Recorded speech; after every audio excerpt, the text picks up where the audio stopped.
We're facing an inflection point in history. One of those moments where the decisions we make today are going to determine the future for decades to come. And that's not a good thing.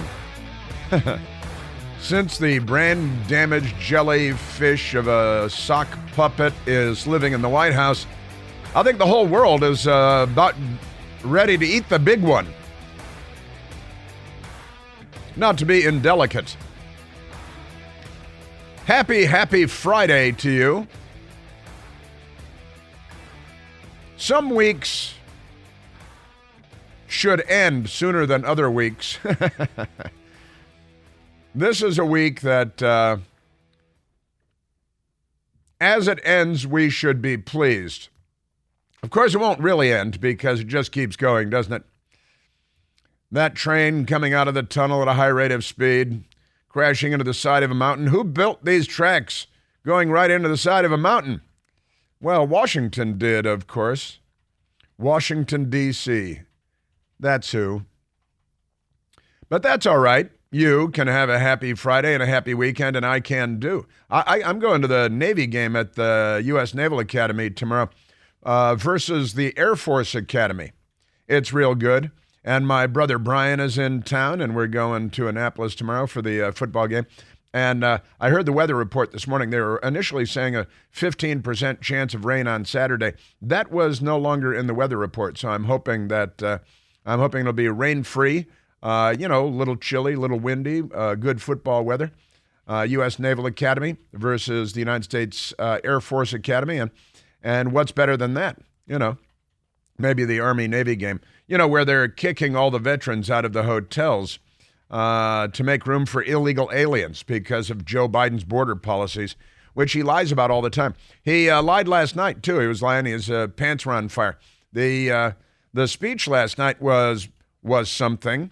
It was something, all right, wasn't it? He melded together a fine melding of the war in Ukraine, which didn't exist when he became president, and now the war in the Middle East, which may still spin out of control and become a broader Middle Eastern war, and maybe World War III. Hey, maybe we could have World War III on our hands because Joe Biden, we got Iran, we got Russia, we got China.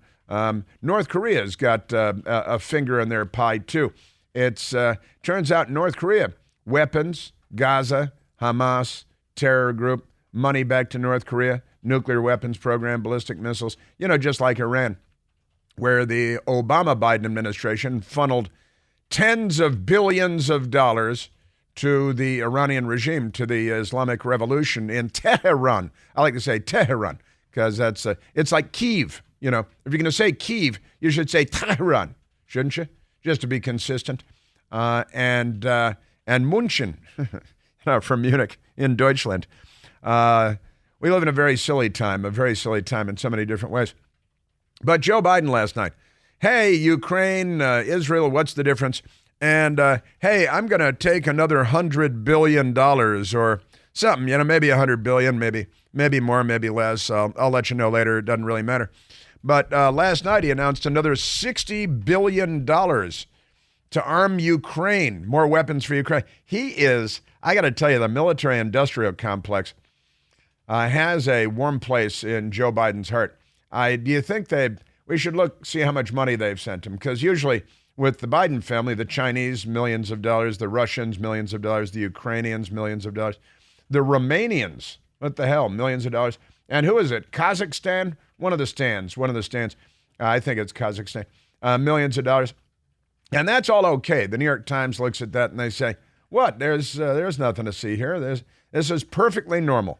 Unless it were Trump, in which case it would be not only impeachable, but imprisonable, because we have, two different justice systems based on your political party. It's remarkable. But last night, $60 billion for Ukraine. But I thought you were going to talk about Israel. Shouldn't these be two different speeches? It's kind of what goes on Capitol Hill. Instead of having 12 appropriations bills, Washington waits to the last minute and then says, oh, no, the government's going to shut down. We're going to have to throw everything in. Everybody, throw in your kitchen sink. Throw in your grandmother's corporate funding. Throw in absolutely everything you've ever wanted to have money to, buy votes with. and spend stuff on. And they throw everything in at the last minute, and then we pass this big, stupid omnibus bill because you have to, because otherwise the government will shut down. It's all this artificial drama. It's called corruption, is what it is. And hopefully, if and when Jim Jordan is voted in as Speaker of the House, which may happen today as well, we will restore regular order in Washington, D.C. on Capitol Hill.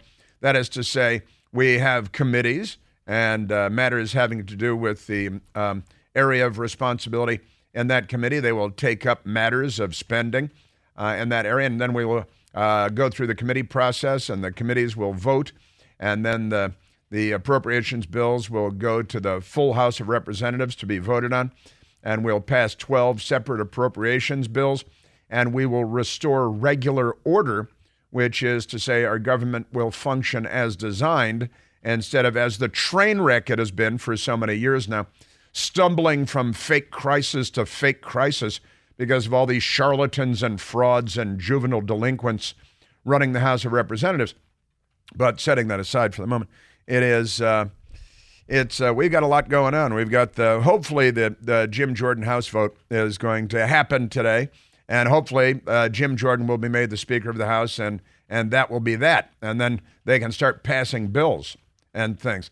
And I'm less worried about, oh no, we've got to have a speaker, otherwise we can't throw billions of dollars at Israel. Really? Joe Biden just promised $100 million to Hamas, to the Palestinians. Most of it will go to Hamas. And the Palestinian Authority, who refused to meet with Joe Biden in Amman, Jordan, just a couple of days ago. But the $100 million, hey, you've kidnapped how many? 11, 12, 13 Americans, holding them hostage in your hellhole tunnels where they're being tortured and sexually abused. Here's $100 million for you. Hey, you guys murdered 30 Americans in Israel while you were engaging in your pogrom, your ethnic massacre. And here's $100 million because the Democrats are not on our side. Well, they're not on our side. So he asked for $105 billion last night for war, $60 billion for Ukraine. Is anybody calling for a ceasefire there? Are Democrats marching in the streets or on college campuses? Are there angry college professors pounding the table and calling for a ceasefire in Ukraine? Or is that one just fine? Why do you want to stop Israel from going after a radical Islamic terrorist jihadi army called Hamas that just committed a genocidal massacre on children and women and the rape as a weapon of war? And it's funny, the left in the United States, not ha-ha funny, peculiar, smelly funny, like Michael Moore's aroma, and which isn't really very funny either, but you understand what I'm getting here, don't you? I think you do. And Joe Biden, $60 billion for Ukraine, but $14 billion for military and security assistance to Israel. $14 billion for Israel, $60 billion for Ukraine. Isn't that interesting? Well, Ukraine poured millions of dollars into the Biden family coffers, didn't they? Burisma, the no-show job for $1 million a year, plus. And really, that paid off like nobody's business. That's extraordinary. And then, hey, the Biden family became president. So how much is that? If we add another $60 billion to Ukraine, it's going to be, $170 billion or something for the war against Russia. And Russia doesn't seem to be bothered by the ongoing war. But $60 billion for Ukraine, $14 billion for Israel, $10 billion for humanitarian assistance. Where? Like in San Francisco and Los Angeles? $14 billion for U.S. border security, see? And $7 billion for security aid to Taiwan, because we're waiting for the commies in Beijing to make their move on Taiwan. Which is going to happen under Joe Biden in all probability because he's the weakest president that any of these other authoritarian world leaders have seen, and they know that this is their lucky day. The United States is over here in the corner with our pants around our ankles, sucking our thumb, and Joe Biden is the president. $7 billion, and this is the kitchen sink approach. As the House of Representatives and the Congress have been functioning on this corrupt cycle of fake panic to fake threat of government shutdown to omnibus bill. Everybody gets what they want. We add trillions to the debt, and 60 Minutes never does a story on it. Isn't that amazing? It is. They should do stories on this. It'd be helpful, I think. It'd be real good. And so here it is. But wait, there's $14 billion in U.S. border security. Now, this is the way, the poison pill that they put in, because these filthy, corrupt people, and if the press would just say it out loud, this is a kind of a micro parallel of what goes on with these omnibus bills and the fake threats of government shutdown. This is a micro example of what's going on here. Well, $60 billion more for Ukraine. Really? For what? Well, for assistance. What are you, a Putin stooge? Because if you don't want another $60 billion for Ukraine, what's it for? Shut up, Putin stooge. Well, is it for tanks? Is it for bullets? Is it to buy yachts and mansions in Malta for Ukrainian officials, which is doubtless already ongoing? That'd be a good news story for the New York Times to do. They will not do it. So here it is. And then they say, you see, if you're a Republican and you're tired of the blank check for Ukraine, another $60 billion of our taxpayer dollars that we're just going to add to the national debt. And if you say, no, I can't vote for that, then MSDNC and CNN, the Democrats, say, you voted against border security. The Republicans all voted against border security because they're all lumped in here in this big, stupid, corrupt bill. They should have, and this is if you have a Speaker of the House, you might be able to do this. You should have one vote having to do with $60 billion for arming Ukraine, a separate vote, perhaps more pressingly, $14 billion for Israel, and whatever this $10 billion for humanitarian assistance. What is that? I'm guessing that is likely for the terrorists. I'm guessing that's for the jihad. $10 billion humanitarian assistance, because they're the victims here. That's why they need the humanitarian assistance, because those awful Jewish people are punishing them. And it's collective punishment. That's one of the Democrat Party's talking points, right? And just amazing. So 10, and then $14 billion for U.S. border security and $7 billion for Taiwan. These should all be separate votes. And what they do in Washington, because the filthy corruption is up to your eyebrows if you're standing on Capitol Hill, is they try to force everybody to vote for this giant, stupid thing instead of having separate votes. And then if you don't vote for $60 billion more for Ukraine for who knows what, then they yell and scream and pound the Lucite desk at CNN and MSDNC and say, they voted against border security. This is how the game is played, right? And if we had a legitimate news media that pointed these things out, our republic would function much more appropriately, much more properly, much more as designed. But right now, Washington is a train wreck on a bridge over a home for blind children. And this goes on time and time again. And then if you're that awful, terrible Matt Gaetz and you want to disrupt the flow of corruption, which is a year after year thing, then you become the villain of the story. And there, I'm told, and it's being reported, a number of Republicans in the House of Representatives that are voting against Jim Jordan because they're angry with Matt Gaetz. And if that makes sense, then you're a Democrat. I got to tell you, pretty amazing stuff, pretty awful stuff. So the big speech, and I'll get to the big speech with you because Joe Biden, he spoke, and what he was reading the teleprompter, it's not clear, but he may have been reading the kind of side instructions in the teleprompter when he was going through, and he was squinting. He was doing his Lee Van Cleef squint last night because I think there's something wrong with his eyes, just as there's something wrong with his brain. His brain, she's a broke, she's a no good, she no work, that brain of his. Period. Oh, no, I told you not to put an ellipsis in the teleprompter. Don't read the ellipsis. That's just a pause. Joe Biden last night. We got Joe Biden. I've got Greta von Thunberg for you today. She's an environmental radical and an anti-Semite. The Houthi rebels in Yemen have jumped into the fight And our warships are now firing shots against one of the many radical Islamic terrorist armies in the region. I wonder if Joe Biden wants to fund the Houthi rebels too.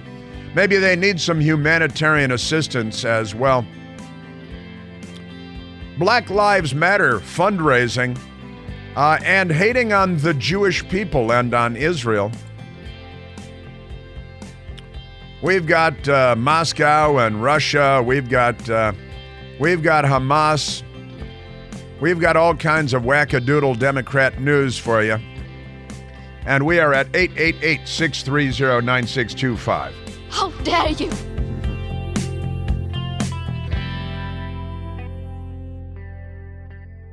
Hey, it's Chris Plant. Excited to tell you about our July 2024 Listener Sea Cruise. We'll be sailing around the British Isles, visiting Scotland and Ireland. Please join us. Book by this July 31st for extra savings. Visit ChrisPlantCruise.com.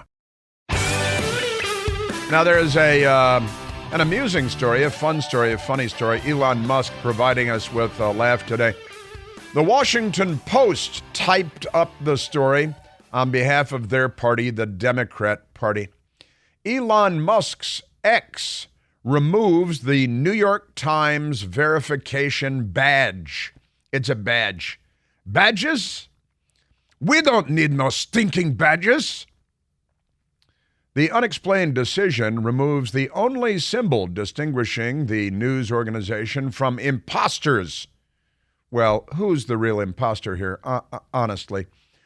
And comes amid a flood of false information related to the Israel-Gaza war, some of which Musk has personally endorsed.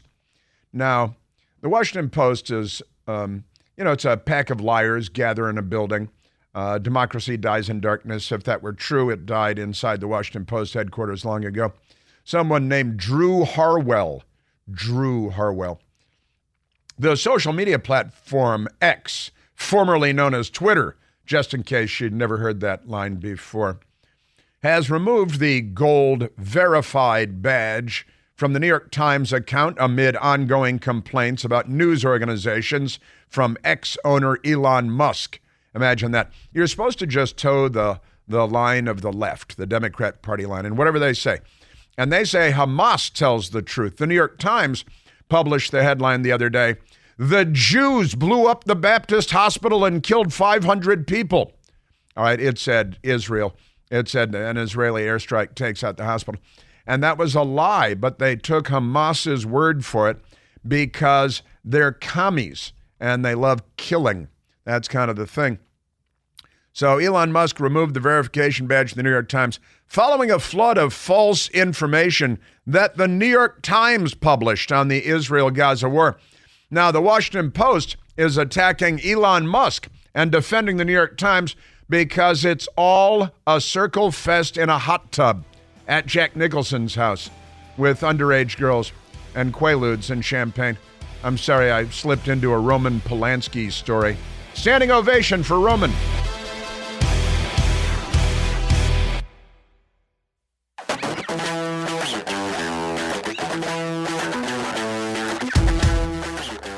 All right, well, Joe Biden is and continues to be the worst president of the United States, I think, in my lifetime. God bless Jimmy Carter. Bless his heart. He lived to see a worse president come along. It's got to be a great relief to Jimmy and Rosalind.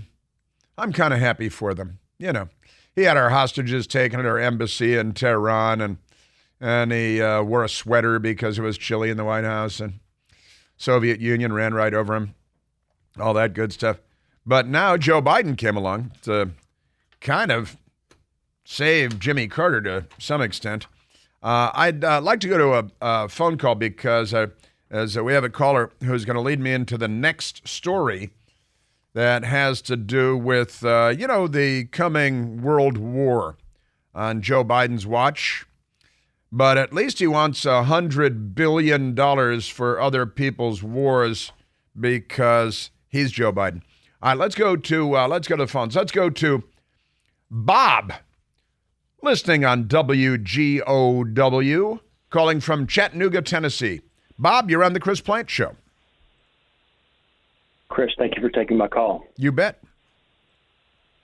I was going to ask, what do you think is the purpose of the carrier strike group in the Mediterranean? I mean, do you think it's in a dangerous or even a provocative position? I mean, the only nation that's ever attacked our Navy in the Mediterranean since World War II was Israel, who bombed and then napalmed and torpedoed the USS Liberty and even machine gunned the lifeboats as they were trying to escape, jam the distress frequencies.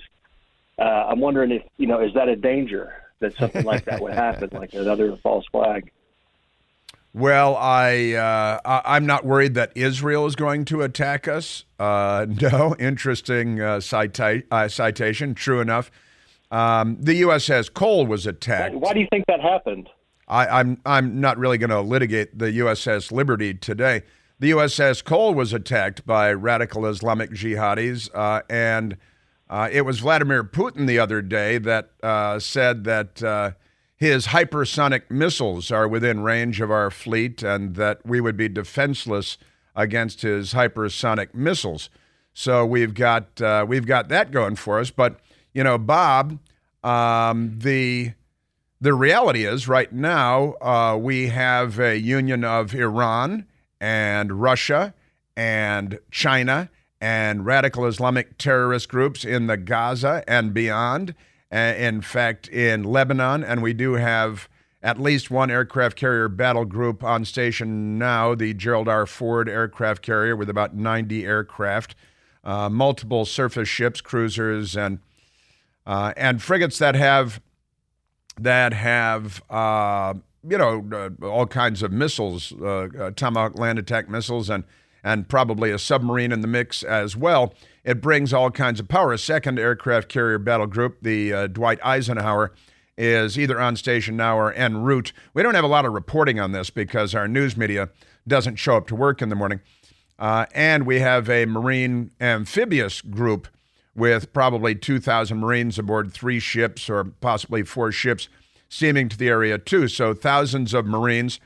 And let me share this with you as well, Bob, and that is that U.S. warships fired yesterday on hostile weapon systems that had been launched out of Yemen, which is one of the world's great beep holes. And let me share with you the story out of there, Bob. U.S. warship shoots down missiles fired by militant group Biden removed from terror watch list. And I would like to go back to Bob in a minute.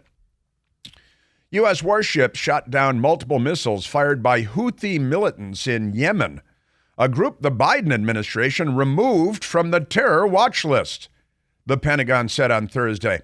The crew of the USS Kearney shot down 3 land attack cruise missiles and several drones in the northern Red Sea that were potentially aimed at Israel by Houthi militants in Yemen, a group the Biden administration took off of the terrorism list in 2021. Pentagon Press Secretary Brigadier General Patrick S. Ryder said during a press conference, by the way, it's not normal for the Pentagon spokesperson to be a military officer. It's normal in the United States of America for the Pentagon spokesman. I covered the Pentagon for 10 years. My office was in the Pentagon for 10 years. Multiple administrations, a greater number of press secretaries at the Pentagon, and none of them was a military officer, but now we've got a 1-star general as the press officer, the press secretary at the Pentagon.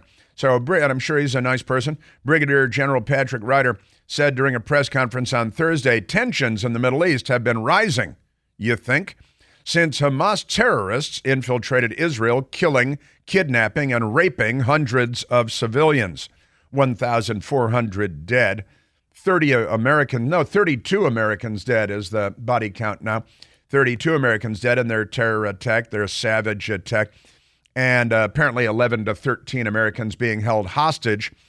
And Joe Biden is giving them $100 million for their efforts. The crew of the guided missile destroyer, the USS Kearney, operating in the northern Red Sea earlier today, shot down 3 land attack cruise missiles and several drones. I didn't know the Houthi rebels had such technology. I didn't know they had electricity. And several drones that were launched by Houthi forces in Yemen just another army of radical Islamic jihadi lunatics who are seeking to be drenched in the blood of innocents and Jews. This action, the general said, was a demonstration of the integrated air and missile defense architecture that we've built in the Middle East, and that we are prepared to utilize whenever necessary to protect our partners and our interests in this important region. Now, this is the U.S. shots fired, all right?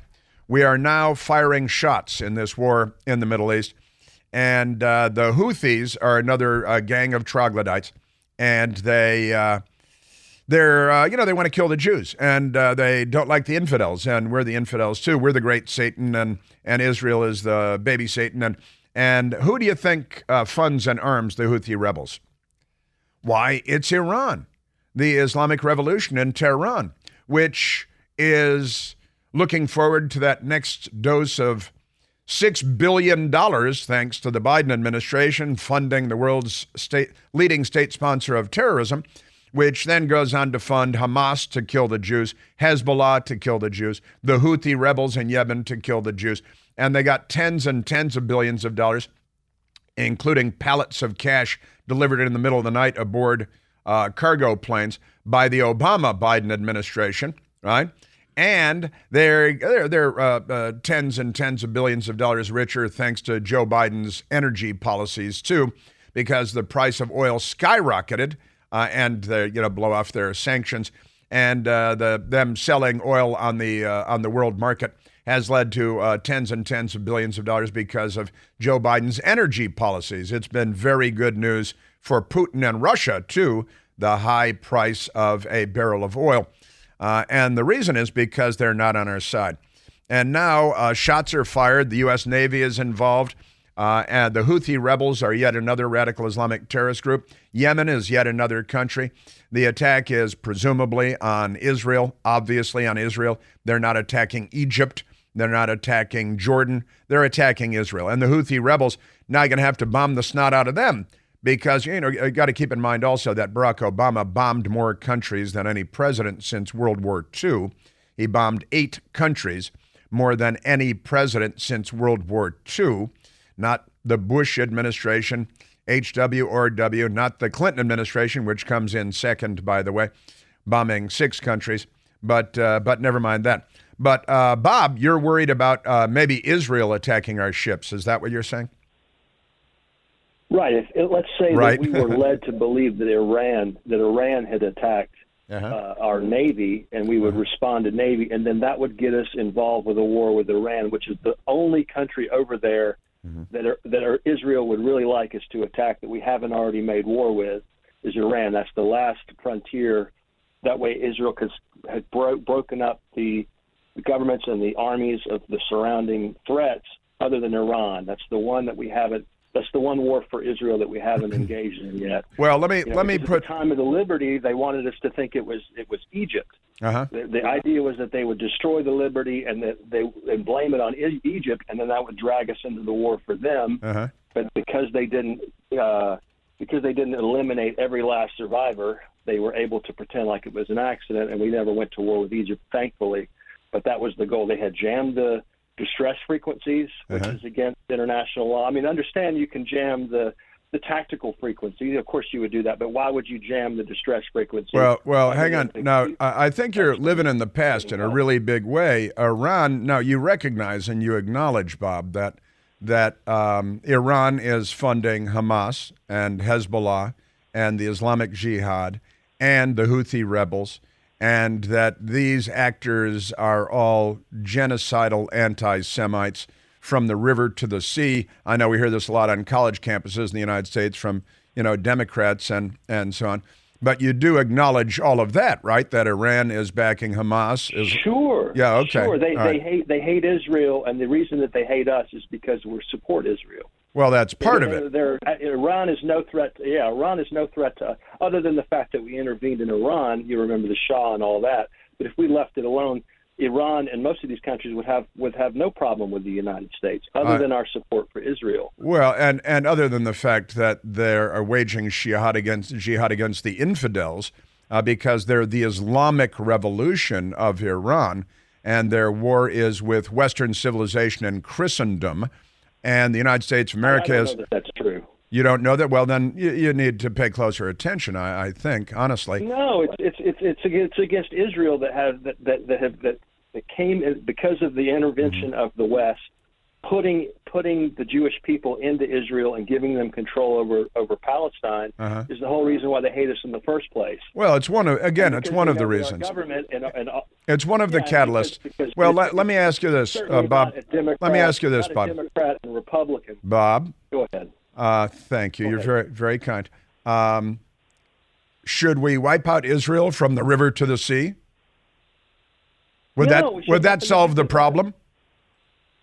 No. No, right. No, well, see, that's the thing. No, it wouldn't solve the problem. Remember when Netanyahu said that they certainly didn't need the help. They were able to protect themselves and defend themselves. We should let them do that.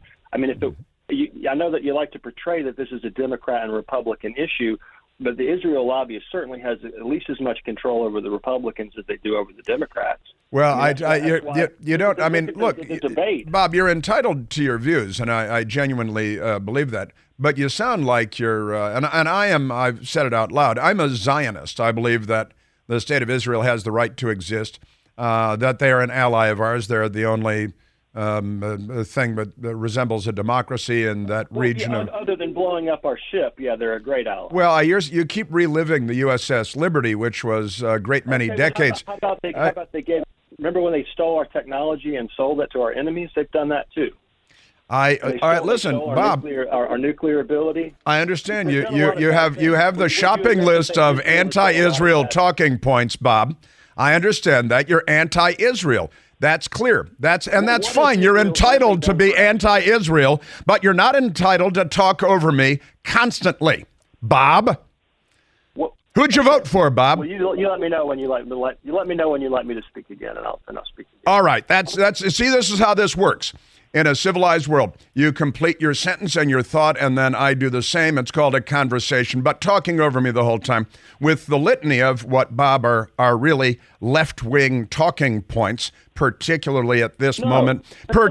Well, you just talked over me again.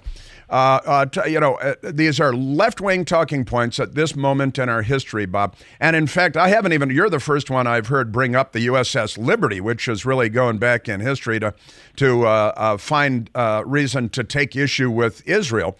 But in the modern world, here in the 21st century, and what's going on right now, the Islam we meddled in our election. Remember the Shah? Yeah, I do. And the world and Iran and the people of Iran would be much better off now if the Shah's family, the Pahlavi family, were still in charge in Iran. Don't you agree that that's true? No, it's hard to say. I think that the Iranian people are entitled to their own leader. Well, and when the Islamic Revolution took over with rifles and subjugated the people, they don't have elections there. They're not entitled to anything except to shut up and hang gay people from cranes while chanting Allahu Akbar and declaring the great Satan of the United States must be destroyed and the little Satan of Israel must be destroyed. And then we've got the Democrat Party, of course, funneling them tens of billions of dollars, more than $100 billion, and allowing them to spin centrifuges and enrich uranium and advance their ballistic missile program. Now, that's the Democrat Party's position on this. Iran is one of the great evil actors of our time, Bob, and they are behind, again, Hezbollah, Hamas, Islamic Jihad, the Houthi rebels, and beyond. They blow up the Jewish Community Center in Buenos Aires because they couldn't sleep at night knowing that Jews were playing ping pong in South America. These are bad actors, Bob. They're the bad guys, not us and not Israel because of the USS Liberty. What year was the USS Liberty? Okay, it was like over 50 years ago. The reason why I would interrupt you, and I apologize for doing that, is because you go through a lot of points, and I want to address them as they come out. All right. Well, look, I can't really spend the whole day debating the USS Liberty, which was 1967. Forget that. Bob, I think that I'll give you one more, just one more line here, but then I got to move on. I appreciate the time. You're very generous with your time. The leftist talk, the right wing of Israel is the one that wants to go to war and create the refugees, and the left wing is the one who wants to take those refugees and put them into Europe and put them into America, all these displaced people. So it's not really a leftist thing. I'm not leftist. I think that is a wild oversimplification. You say the right wing wants to go to war. No, they don't. That's not true. That is, you just lost your check mark on Twitter. That is false. They don't. And you're saying Netanyahu wants to go to war. Well, if he wants to go to war, the terrorists are certainly accommodating him. I've got to say, Bob, and I have run out the clock on you. Bob, just one last question. Did you vote for Trump or for Biden? Don't fib now. Heck yeah, I voted for Trump. I voted for again. I went to see him in person, man. I'm a huge fan. I've been listening to you. I've been listening to Rush. I'm not left wing at all. Well, I gotta tell you, Bob, and I'm glad you called in, and you're entitled to your point of view, but I think you're going down rabbit holes all over the place here. Iran is the bad guys, not the Jews, not Israel, not our ally, not the only democracy in the Middle East. They're not the villains of the story. The troglodytes are, and the head troglodyte in charge. And the Iranian people aren't entitled to choose their leadership. That's completely absurd. They were taken over by a religious, fanatical, militant coup in 1979 while Jimmy Carter was president. They're born of a war crime, taking over the embassy and beyond. And no, they don't have the right. They kill their own people when their people raise an eyebrow at what the regime is doing. And the good guys of the world, us, Israel, much of Western Europe, we're supposed to stand up to the bad guys, because we don't want another massive world war.